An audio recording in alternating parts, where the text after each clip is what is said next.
An unguarded heart is more dangerous than the enemies who plot against you.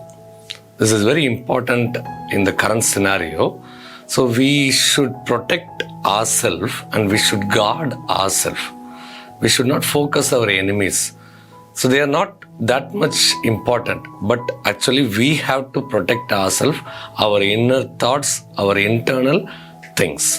வாழ்க்கையில் நம்மளுடைய சிந்தனைகளை நம்ம கவனிக்க தவறிட்டோம் அப்படின்னா அதை விட ஒரு பெரிய ஒரு ஏமாற்றம் எதுவுமே இருக்காது.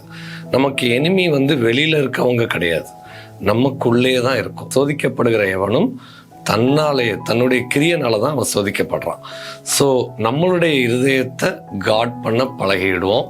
ஸோ அதனாலேயே கிட்டத்தட்ட 90% மேலேயான பிரச்சனைகள் சால்வ் ஆயிடும்.